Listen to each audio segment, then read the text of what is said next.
নমস্কার। গত কয়েকটি ভিডিও আমি পরিকল্পিত কৃষির উপরে করেছি। আজকেও পরিকল্পিত কৃষিরই অঙ্গ হিসেবে আমি বলব স্মার্টফোনের কথা। দেখুন, আমরা নিজেকে সবাই স্মার্ট মনে করি।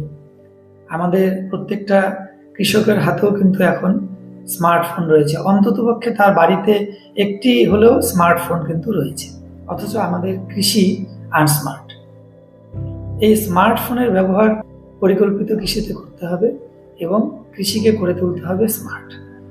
বললে অনেক সময় ধরে বলা যায়, কিন্তু আমি একটি উদাহরণ দিচ্ছি আপনাদের। যেমন ধরুন, আপনার কোনো গাছকে দেখে মনে হচ্ছে রোগ লেগেছে বা পোকা লেগেছে বা খাদ্যের অভাব, বা আপনি বুঝতে পারছেন না। এমত অবস্থায় আপনি নিশ্চয়ই নিকটবর্তী কোনো দোকানে যান বা কোনো বিশেষজ্ঞের কাছে যান। কিন্তু আপনি যদি কোনো দোকানে যান, সেখানে নিশ্চিতভাবেই কোনো কেমিক্যাল দেয়।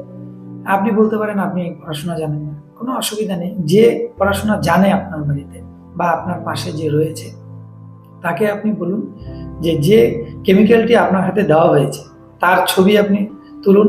গুগলে যান, গুগলে গিয়ে লেন্সে তার ছবি তুলে আপনি সার্চে দিন। দিলে পরে কিন্তু আপনি ওই রাসায়নিকটি কিসে ব্যবহৃত হবে, অর্থাৎ সেটি রোগের জন্য না পোকার জন্য, এবং গাছের কীরকম সিমটম হলে সেটা ব্যবহার করতে হবে, সেগুলো কিন্তু আপনি ওই স্মার্টফোনেই পেয়ে যাবেন।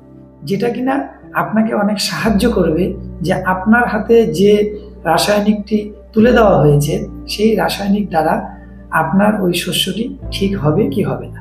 তো আমাদের প্রত্যেকের কাছে যেহেতু একটি স্মার্টফোন রয়েছে, আমি সকলকে অনুরোধ করব যে আপনারা অন্ততপক্ষে এই একটি কাজ দিয়ে শুরু করুন। আমি আগে আরও ভিডিও দেব যে স্মার্টফোন আপনি ইউজ করে কি করে আপনার কৃষিকে পরিকল্পিত এবং আরও স্মার্ট করে তুলতে পারেন। নমস্কার, ভালো থাকবেন সবাই।